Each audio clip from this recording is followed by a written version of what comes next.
Well, if you brought a Bible, we're going to be in Luke chapter 12, and you can go ahead and start to turn there.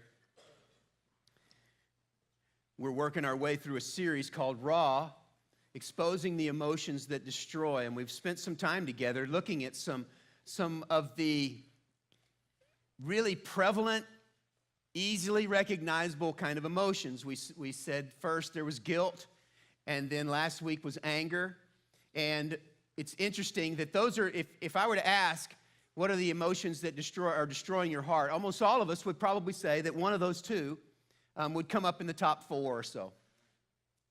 It's interesting that Jesus introduces a third one that probably almost none of us would mention. I've been a pastor, in fact, this month, I've been a pastor for 25 years, which is hard to imagine. And I've had people, thanks. Thanks. I mean, what does that mean? I mean, it means I don't know. I found somebody dumb enough to hire me? I don't know. Anyway, I'm fortunate to get to do what I do, but I've had people confess all kinds of different sins to me. You can just imagine it. In fact, don't even go there. But even things you couldn't imagine, I've had confessed. Do you know that in 25 years, I've never had anyone confess to me, come in and say, you know what, Steve, I just have to confess to you, I'm greedy. I've never had anyone come up and say, Steve, you know, I just spend too much money on myself. Never. Greed is one of those kind of subjects, like most of you are like, oh, good, because that last week anger was just too tough for me. Last week we gave away more CDs, DVDs of the message than probably ever have, which is the lesson that I should show up less. But today, nobody's going to want this DVD. Most of the crowd is just like going, oh, good, greed. I got an off. I got a pass this week. That is not what Jesus would say. As we put this series together, this wasn't one of the ones that we would have necessarily grabbed at first. But as you look at the teachings of Christ, when he talks about people's heart, almost always he's going to go and speak to greed. He's going to warn you more about greed than almost any other sin. Because greed is this sly little rascal that can disguise itself. Unlike anger, when you're mad, we see it. But greed can actually disguise itself as a virtue. You can say, well, I'm just a saver. I'm just prudent. I'm just frugal, financially responsible. I'm just conservative in how I use my money. But in reality, greed's got you by the throat and it's choking the life out of you. And you can disguise it. It's hard to see. And yet we live in a culture that is saturated with greed. Saturated with it. In fact, a man named Paul Krugman said this: we should not think of greed being a part of our culture. We should not think of it as a market trend like rising value of waterfront property, but as something more like the sexual revolution of the 60s. A relaxation of old structures and new permissiveness, but in this case, the permissiveness is financial rather than sexual.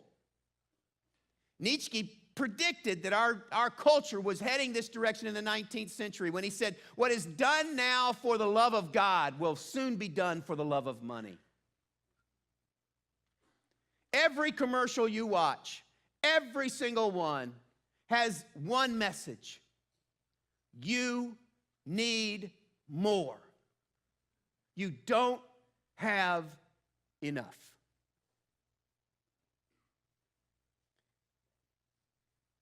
One of my favorite quotes around this thing is by a guy named Bertrand Russell. He said, it's the preoccupation with possessions more than anything else that prevents men and women from living freely and nobly. Greedy people believe that they deserve every good thing. Not only that, they believe that they deserve every good and possible thing.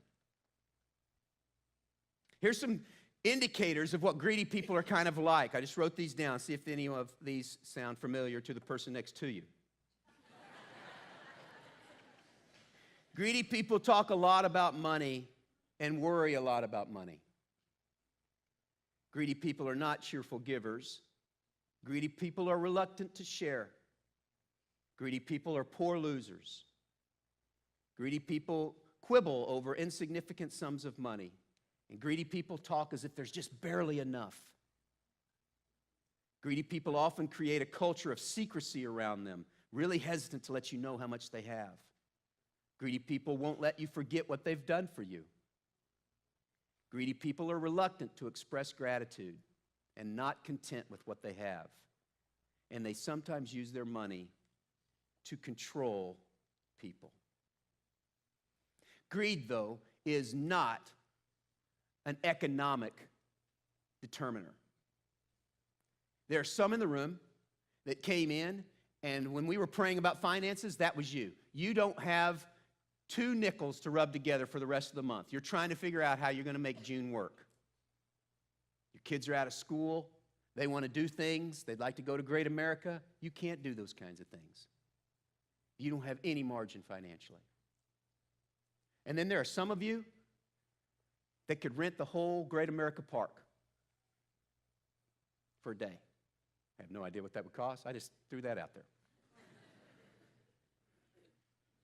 See, greed is not a financial issue. It's a heart issue.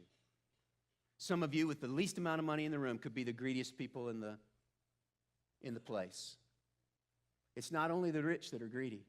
It's not a financial issue. It's not a statement about how much you have. It's a statement about where your heart is. Guilt said, I owe you. Remember when we talked about it 2 weeks ago? Guilt said, I owe you. And we said the cure for guilt was confession with a heart towards reconciliation. Last week, anger says, you owe me. And we said that the answer for that is forgiveness. Greed says, I owe me. That I deserve it. That I should have it. And there are 2 faces of this. Greed shows up in my home 2 different ways. I have the first face, and it's basically wanting all you can get. Wanting all you can get. I believe the commercials. I do. I believe if I had that car, I'd be happier. If I just had the money to vacation at that place, it'd be the best vacation ever. If I just wore that cologne or just had that guy's hair. I mean, I want to believe those commercials. My heart is predisposed towards things. I mean, as long as Apple keeps making phones, I want the next one. And some of you are like that. And that's greed. That's pure and simple, and it's rarest, in its most prevalent form. Wanting all you can get. The next thing, the next upgrade. That car you drive, it's 2008. Oh my gosh. Have you seen what the 13s are going to do? You can talk to it from the house. Start up. Warm seat. Put radio on country station. And that one we're familiar with. That's kind of that one. But there's another side of greed that my wife has. I have this one. That's fair. I admitted mine. I can say she has one. Just because she isn't here doesn't mean I'm breaking any rules. Don't tell her, though, okay? But she's got this one.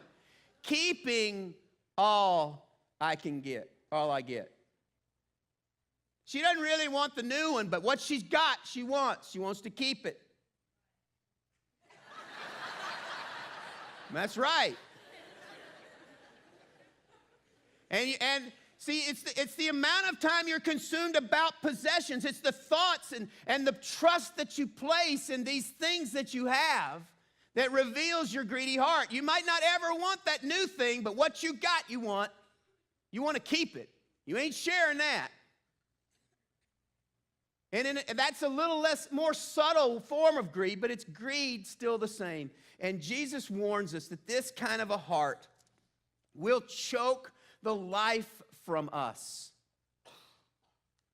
It will choke the life from us because it reveals a positioning of the wrong thing in the first place, the wrong thing that's really the master. Luke 16 says, Jesus says, you can't do that. You can't serve two things like that. So let's take a look at what Jesus, like we've done before, we're going to look at a parable. And this parable, it's important to know what the parable is teaching about by checking out the context around it. So I'll start a few verses early in verse 13 of chapter 12 in Luke. I think it'll also be on the screen. Then someone from the crowd said to him, "Teacher, tell my brother to divide the inheritance with me." But Jesus said to him, "Man, who made me a judge and an arbitrator between you two?" And then he said to them, as if he somehow understood, of course he did, the motive behind the request of this man. He says, "Watch out and guard yourself." Now, that word is really a double, kind of a redundant saying to grab your attention. Literally, it's watch and be on watch. Watch and be on watch. And he uses this phrase usually when he's going to point out warnings about false teachings. When he speaks about the Pharisees, he'll use this same phrase, watch out. When he speaks about the false doctrines and the things that they kind of push, or the natural kind of errors that men kind of fall into, he'll use the same thing around errors and lies and false teachings. Watch out. It's rare, very rare, that he uses it about a particular sin. He never ever says, watch out about lying. And you'll see why in just a minute. Watch out and be on guard yourself from all types of greed. Because one's life does not consist in the abundance of his possessions. What a great bumper sticker that would make. Now, you guys all know, if you come here very much, I love bumper stickers. And I love laughing at some of them. Like practice random acts of kindness. You all seen that one? What a goofy bumper sticker. Really, if it's random, you can't practice it. If you practice it, it isn't random. Or, of course, the one that this one would make a great one for, he who dies with the most toys wins. What a ridiculous statement. I mean, I can't imagine anybody putting a bumper sticker on their car that basically says, look at me, I'm shallow. But that's basically what that says, that all there is to life is how much stuff I can get.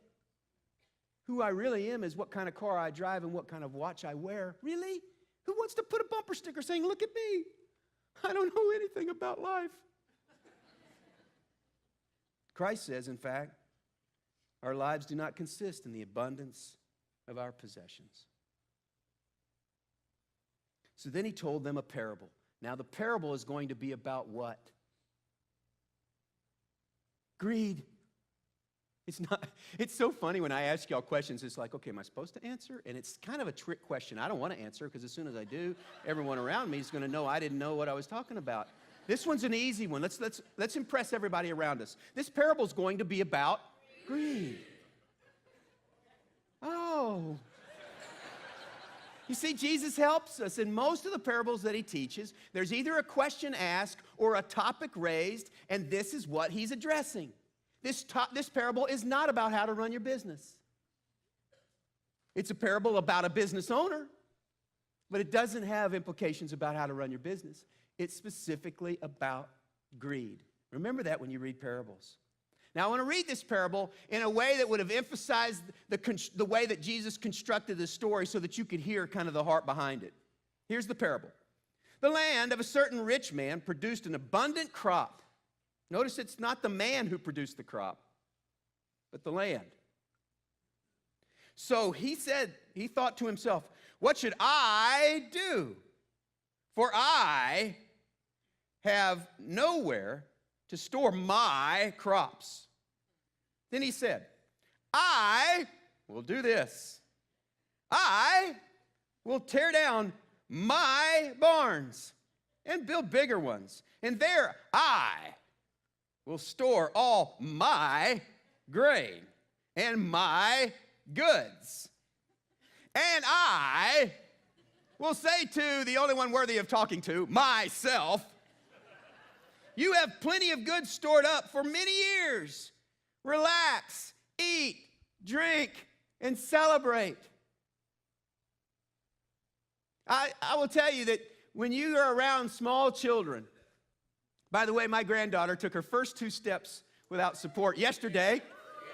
When you are around small children, you don't have to teach them certain words that they use all the time. Mine.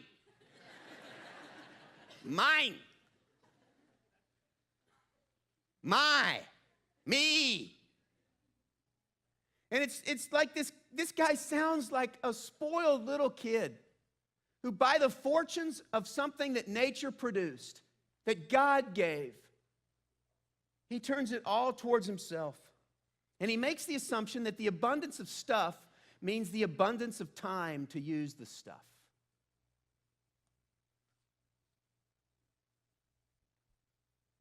But God said to him, you fool, this very night your life will be demanded back from you. But who will get what you have prepared for yourself? So it is with the one who stores up riches for himself, but is not rich toward God.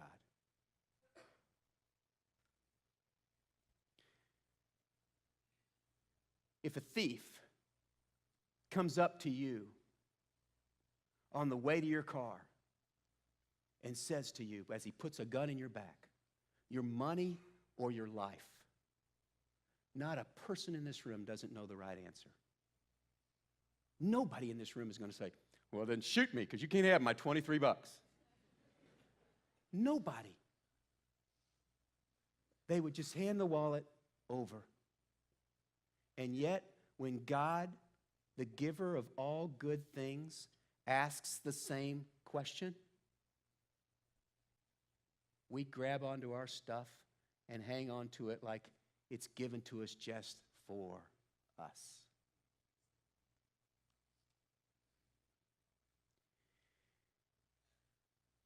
The cure for greed is generosity. It's beginning to recognize that the stuff that I have was given for another purpose. You know, when you hear this parable, you got this guy, and he has this great bumper crop, and you see what he does with it and what it ends up being done. And you wonder, why does God give people more than they need? I might ask you, why do you think God gave most people in this room, from a global perspective, not from a CEO perspective that in the office down the hall from you, or the neighbor that's in the Saratoga zip code, but from a global perspective, why do you think God gave you more than you need? Now, there's some possible answers. This surplus dilemma that we have, maybe he gave it to you to ensure that your kids would be supplied with everything they want. Maybe that's why he gave it. Perhaps he gave it so you wouldn't have to worry about food or money or clothes or a roof over your house, over your head. Maybe he provided everything you have to elevate your standard of living so that you could enjoy all of the things that you have. Possibly he gave you so much because he wanted you to retire early. Who knows? Well, in fact, we know those answers aren't right. Now, again, I know that there's some in the room that don't have extra, but I also know that that according to the global perspective, most in the room do. And let me show you this. This is interesting. National Geographic just this past year did an article about preparing us for 7 billion people. We've crossed over the 7 billion mark. There's websites you can go to that are constantly counting how many people there are in the world. We have crossed over now 7 billion. And let me explain this map to you. I apologize that it's so hard to read, but I thought it'd be better than just me holding this up. So I know it's hard to read, but let me show you what it is. The colors there, the yellow colors, they've divided people into 4 economic brackets: low income, lower, middle income, upper middle, and high income. The yellow on the map, you can see it there in different places. That's the low income areas. The orange is the lower middle. Purple being the upper middle, and blue being high. But here's how they divide those things. The yellow is $1,000 or less annually. Lower middle is $1,000 to $4,000. Upper middle, $4,000 to $12,000, and then the blue is $12,000 and above. And of course, you can see $12,000 is in North America and Canada. There, not so much in Mexico.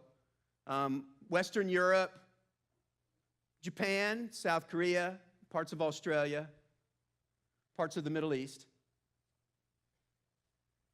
These are the people who are in the top of the economic bracket.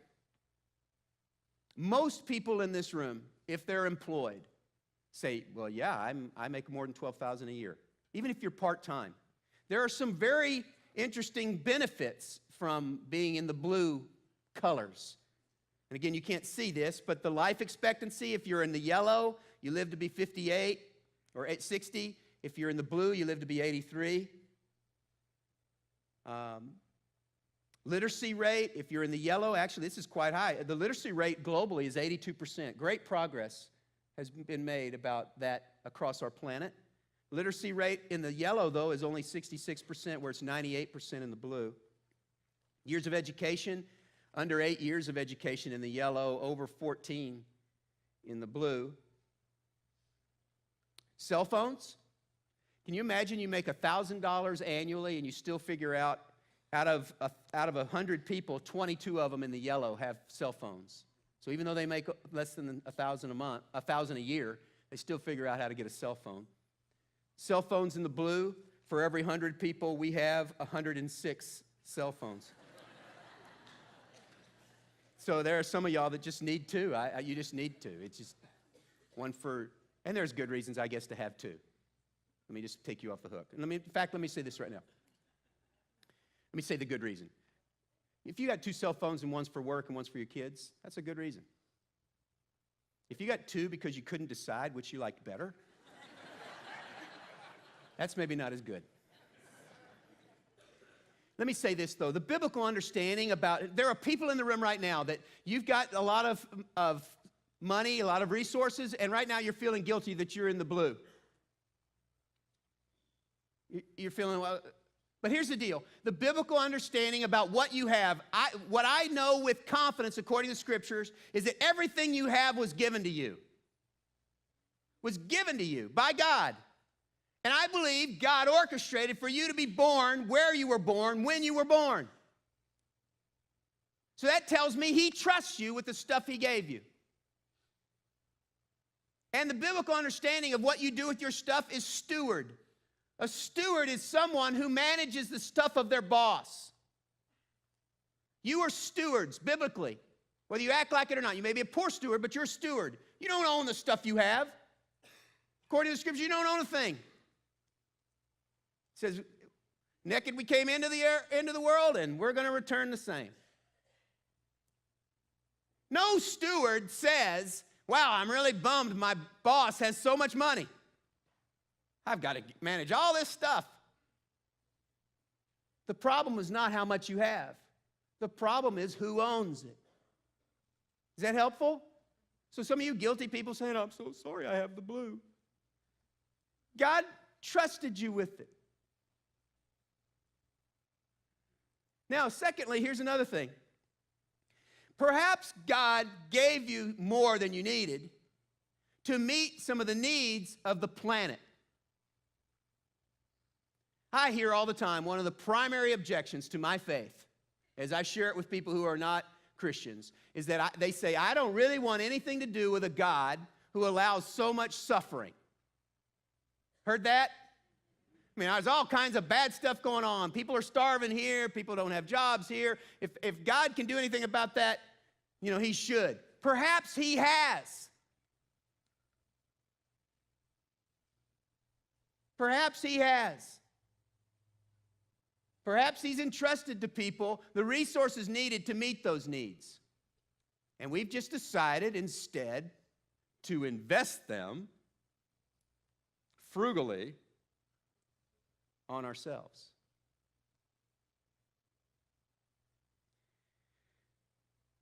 Okay. How do you move towards a generous heart?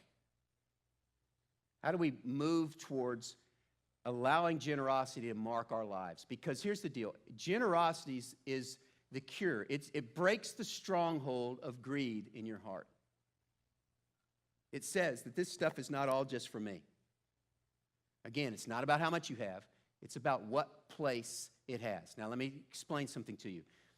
Ephesians 5 and Colossians 3 says that greed is actually a form of idolatry. That you've taken something, a car, a bank account, a job, a watch, a zip code that you want to live in, and you've put it in first place. You've taken God out. That's what Jesus is talking about in Luke 16, where he says you can't serve two masters. You've put something in the master spot that only God is supposed to be. We good so far? You've taken a second, third, fourth, fifth place thing and put it in first place. That's what greed is. That, according to Paul, it's an idol. Now, idols cannot, watch this, idols cannot be removed. You can't just say, well, I'm not going to worship my car anymore. Because you'll just end up worshiping something else. You say, well, then I'll sell my car. Well, then you'll sell your car, and the money you get, you'll worship. Idols can't be removed. They must be replaced. Our hearts are God created to worship. It is a bent that God has placed in us. If you don't put God in first place and allow it to replace whatever might have crept into first place, something else will go there. We are made that way. It's part of being in the image bearer. That's part of what God has created inside of us. Idols can't be removed. They must be replaced. This is a decision to put God first. Now, how do you begin to do that? Because I believe moving into generosity is really more about what we do than what we feel initially. So let me show you. My favorite passage when I talk about being generous and taking the resources that we have is 1 Timothy 6. You've heard me speak of it before if you've come here often. 1 Timothy 6 is my favorite passage because I love the balance that we get in this passage. 1 Timothy 6, verse 17. Oh, and this is on your handout, so you can follow along there. Command those who are rich in this world's goods. Now, I've already showed you on the map that globally, we're the rich. I know that some of you may not want to accept that, and that's okay. You can argue with me later. But I would suggest to you that this passage is written for us in the 21st century in Silicon Valley. Command those who are rich in this world's goods not to be haughty or to set their hope on riches, which are so uncertain. Don't put those things. It doesn't say get rid of it. It doesn't say those kinds of things. It says just don't put your hope in it. Don't allow it to become a first place priority in your life. But place it on God, watch this, guys, who richly provides us with all things for our enjoyment. You are a steward of what you have. God trusts you with how much you've got. Enjoy it. Be generous with it. Steward it well. How do you do that? Well, there's 4 things, basically. Tell them to do good. In other words, however you're earning it and using it, make sure it's on good principles. If you're out there stealing, ripping people off, that's not working. Yeah, I should say that. I guess I should have said that earlier. Those of you that have what you have been given that by God unless you stole it. And then you're just in a bad place. Tell them to do good, number 1. Be rich in good deeds. Number 2. Be generous givers, number 3. And then share with others, number 4. Do good. Be rich in good deeds. Generously giving and sharing. In this way, they will save up a treasure for themselves as a firm foundation for the future, and so lay hold of what is truly life. What is truly life? We have more resources than any place else in the world, and yet we're missing out on all of the blessing of life. Now, I'm going to challenge you to start making 2 specific steps, really simple steps. First one is this: determine a percentage of your money to give away. Determine that percentage. If you attend here and you trust us with what we do with it, give it here. If you don't trust us here, give it somewhere else. If you don't know where to give it, come see me. I'll help you. But determine a percentage of the money that says, God, this is all yours. You can have this percent. As a recognition that none of it's mine, I'm going to invest this in your kingdom work, and the rest of this stuff I'm going to take care of the responsibilities I have. Now, I don't care what your percentage is. Now, I know as soon as I say that, there are some people in the room who say, Pastor, you should teach us 10%. No, I shouldn't. Some of you in the room ought to be giving away 40 or 50% of what you have. Your home's paid for. You got more money than Carter's got little pills. You can just get after it and give a bunch of money away. Some of you, single moms, transitioned between jobs, you shouldn't give maybe 1%. I'm not going to heap some guilt on you about a 10% budget. 10% is a good measuring stick in the scriptures that they talk about. Some of you and some of me, I don't normally tell you what I give, but I give more than 10. And I should. I'm well taken care of. But some of you should never look at what I give and say, okay, that's what I'm supposed to give. No, you shouldn't. Some of you shouldn't give anything right now where you're at. But most of you need to determine a percentage. Now, let me say this. We're going to take an offering in a minute.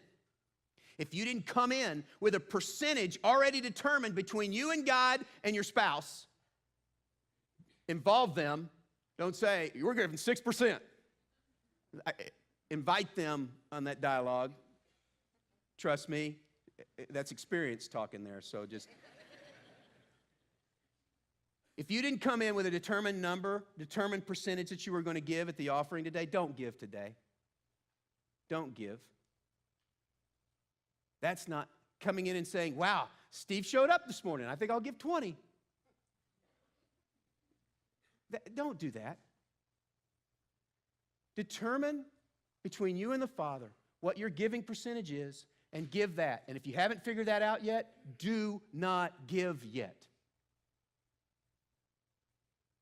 And if you don't want to give here, again, this is not, you can open the bulletin. I love talking about money when I don't need your money. Which, by the way, let me just say this.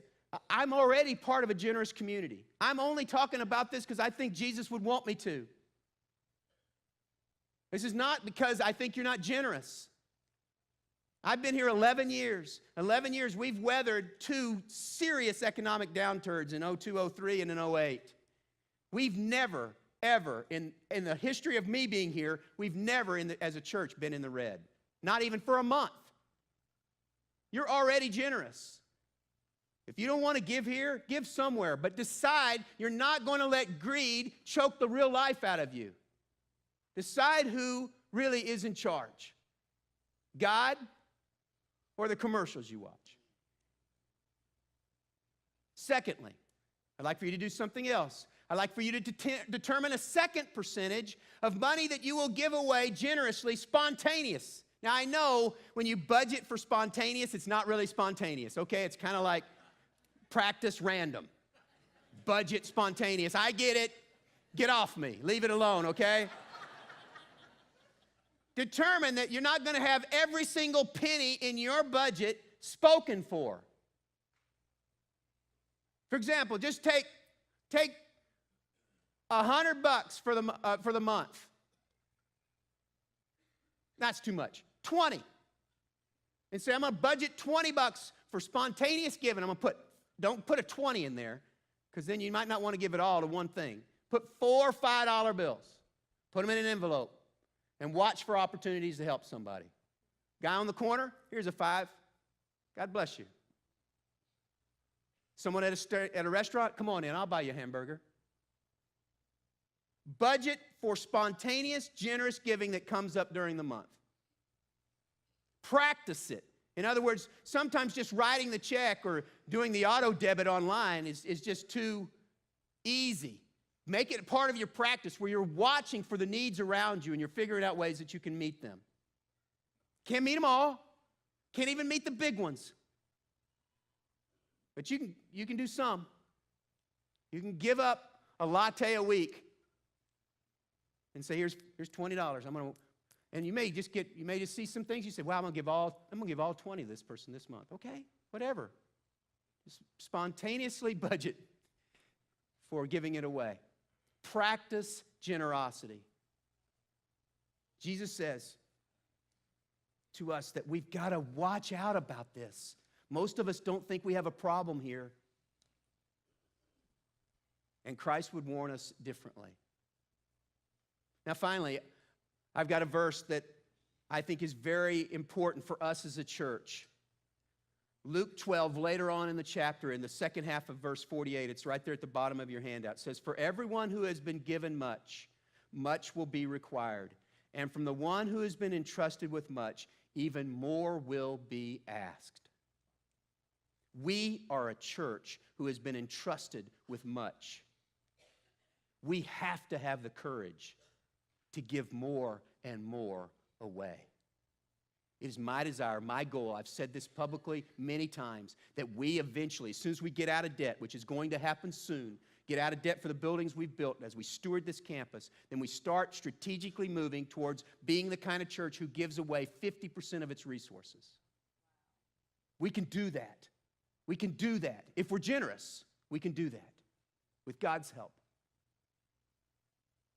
There's just, listen, 25,000 people drink fresh water today because of you.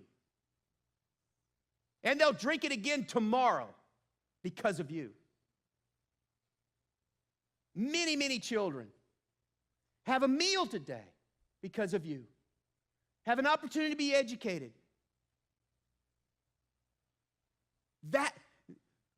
And we're going to quibble over you getting the watch you want? When we've been given much, much is required. If you're looking for me to back off, don't stay.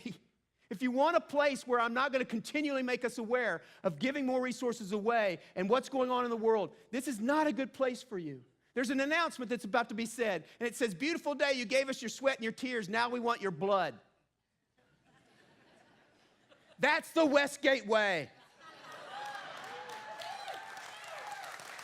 Okay? Not for us. Not for us.